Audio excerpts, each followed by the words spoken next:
আসসালামু আলাইকুম প্রিয় শিক্ষার্থীরা, এবার দেখো আমরা 12 নম্বর অঙ্কটি নিয়ে হাজির হয়েছি। এই 8.2 এর 12 আর 13 এই দুটো অঙ্ক হচ্ছে একদম সোজা অঙ্ক।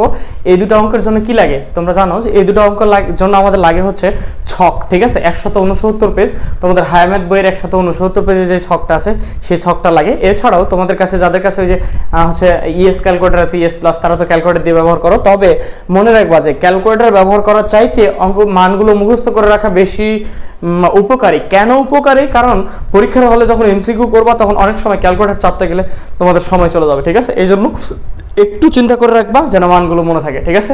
এখন ঘটনা হচ্ছে আমরা এই দুটো অঙ্ক করব, এই দুটো অঙ্ক করলে এই অধ্যায়টা আমাদের শেষ হয়ে যাবে, ঠিক আছে। আশা করা যায় পুরো প্লে লিস্টটা যেহেতু আমার এখানে ইউটিউবে খুব সুন্দরভাবে দেওয়া আছে, এই একটা প্লে লিস্টের মধ্যে তোমরা ফুল অধ্যায়টার সবগুলো অঙ্ক পেয়ে যাচ্ছ। এই একটা প্লে লিস্ট করলে তোমাদের অধ্যায়টা কমপ্লিট হয়ে যাচ্ছে। এইভাবে প্রত্যেকটা অধ্যায় তোমাদের প্লে লিস্ট আকারে দেওয়া থাকবে, ইনশাআল্লাহ তোমরা সেই অঙ্কগুলো করে ফেলবা, ঠিক আছে। তো যাক আমরা একটু শুরু করতেছি। দেখো মানের নয় দেওয়া আছে sin square pi by 6 plus cos square pi by 4 যেটা দেওয়া আছে। আচ্ছা আমি সেটা আগে তুলতে এখন যদি এগুলো মানে অঙ্ক তোমরা প্রদত্ত রাশি দিয়ে তুলতে পারো, না চাইলে এমনিও লিখতে পারো, ঠিক আছে। আমি এমনি লিখতেছি sin square pi by 6 plus হচ্ছে কি দেওয়া আছে cos স্কয়ার পাই বাই 4 দেওয়া আছে, তাই না। আচ্ছা sin square pi by 6 plus হচ্ছে cos square pi by 4 plus tan square plus কি দেওয়া আছে tan স্কয়ার পাই বাই 3। আচ্ছা প্লাস দেওয়া আছে হচ্ছে cot স্কয়ার প্লাস কি দেওয়া আছে cot স্কয়ার পাই বাই 6, তাই দেওয়া আছে না। আচ্ছা একটু লক্ষ্য করে দেখো অঙ্কটা আমরা খুব সহজে করে ফেলবো। একটু মনে রাখো আমরা যে অধ্যায়টা করতেছি এটা কার অধ্যায় বলতো? ত্রিকোণমিতি। আর আমরা জানি ত্রিকোণমিতি পদ্ধতি হচ্ছে কোণের উপর ডিপেন্ড করে। আর আমরা যে কোণ পরিমাপের পদ্ধতি দুইটা জানি, একটা হচ্ছে ডিগ্রি, একটা রেডিয়ান। সেই ডিগ্রি না নিয়ে আমরা রেডিয়ান নিয়ে বেশি কাজ করতেছি এই 8 অধ্যায় হায়ার ম্যাথে, ঠিক আছে। তাহলে যেহেতু রেডিয়ান নিয়ে কাজ করতেছি এই জন্য কোণগুলো রেডিয়ানে দেওয়া আছে পাই ভাগ 6, পাই ভাগ 4, পাই ভাগ 3, পাই ভাগ 6, ঠিক আছে। অর্থাৎ এইখানে এই পাই রেডিয়ান কোণের অর্থ হচ্ছে 180 ডিগ্রি কোণ, ঠিক আছে। অর্থাৎ 3.1416 যদি আমরা নিই 3.1416 ডিগ্রি, সরি ডিগ্রি না, 3.1416 রেডিয়ান সমান সমান হচ্ছে 180 ডিগ্রি। তার মানে যে 3.1416 সমান সমান হচ্ছে 180। তার মানে উপরে যে আমার পাইটা আছে সেই পাইটা সমান সমান আমি বলতে পারি এই পায়ের পরিবর্তে এই কোণটা হচ্ছে কত 180 ডিগ্রি কোণ, ঠিক আছে। এখন ঘটনা হলো ভাইয়া এবার অঙ্কটা আমরা সলিউশনে যাই, ঠিক আছে। তোমরা 169 পেজে পেয়ে যাচ্ছ মানটা, সেই মান অনুযায়ী এগুলো বসাই দেবে। তাহলে দেখো sin স্কয়ার পাই ভাগ 6 দেওয়া আছে, তার মানে কি 180 ভাগ হচ্ছে 6, কাটাকাটি করলে পাই হচ্ছে 30 ডিগ্রি। তার মানে 30 ডিগ্রি, sin 30 ডিগ্রির মান কত বলো দেখি? আমরা জানি sin 30 ডিগ্রির মান হচ্ছে হাফ, এই জন্য হাফ বসাই দিলাম।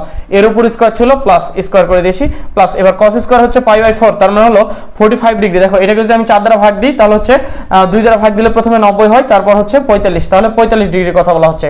তার মানে 1/√2 তার উপর কি অল স্কয়ার। আচ্ছা প্লাস এবার কথা হলো ভাইয়া tan square pi by 3, pi by 3 মানে হচ্ছে 180 ভাগ হচ্ছে 3, কাটাকাটি করলে পাই হচ্ছে 6 আর শূন্য বসে গেল। তার মানে 60 ডিগ্রি কথা বলেছে। tan 60 ডিগ্রি মানে হচ্ছে √3, তার উপর কি হলো স্কয়ার প্লাস।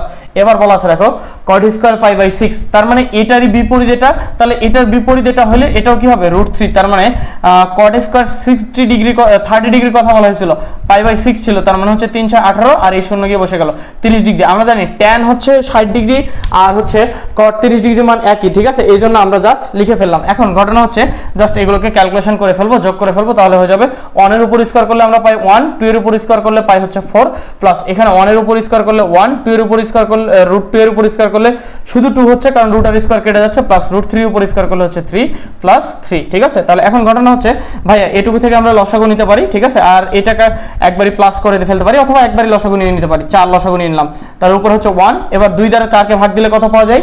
2 দ্বারা 4 কে ভাগ দিলে আমরা পাই হচ্ছে, আমরা জানি যে হচ্ছে 2 পাচ্ছি, তাহলে এই 2 কে 1 এর সাথে গুণ করলে হচ্ছে 2 প্লাস এবার এই যে 3 কে এই 4 এর সাথে গুণ করব কেন?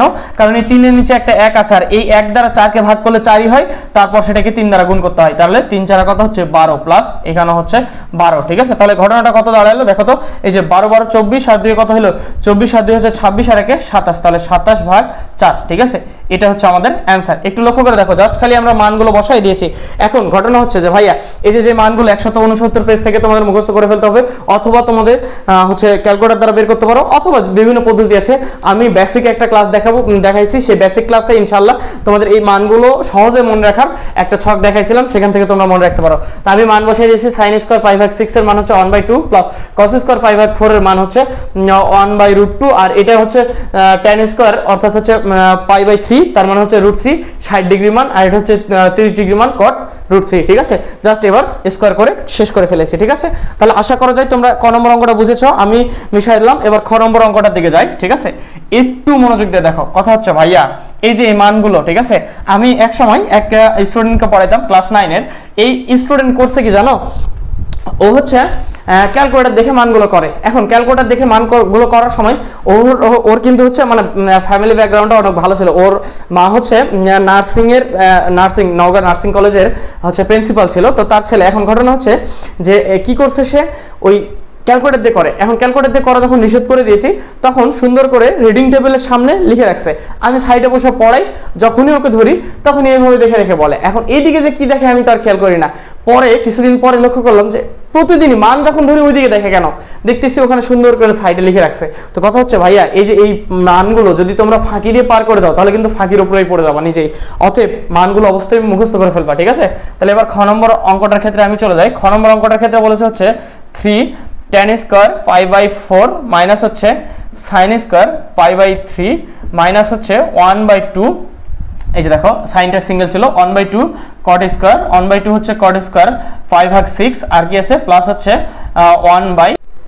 তাহলে দেখো আমরা এটা হচ্ছে মানটা তুলে ফেলেছি, ঠিক আছে। এখন যে মানটা তুলে ফেলেছি জাস্ট আমি ক্যালকুলেশন করতে শুরু করতেছি। তাহলে tan π/4, তার মানে আমরা জানি হচ্ছে π/4 মানে হচ্ছে 180/4, কাটাকাটি করলে কত হয় 45°। তাহলে tan 45° মান হচ্ছে 1, তার উপর কি স্কোয়ার করলাম মাইনাস সাইন দেওয়া হচ্ছে π/3 মানে 60°, তাহলে 3/2, তার উপর কি স্কোয়ার মাইনাস 1, ঠিক থাকলো। এখন দেখো cot আছে হলো π/3, তার মানে কত 60°, তাহলে cot 60° মান আমরা হচ্ছে 30°, এই যে 180 ভাগ হচ্ছে 6 করলে 3 6 18, তাহলে 30°।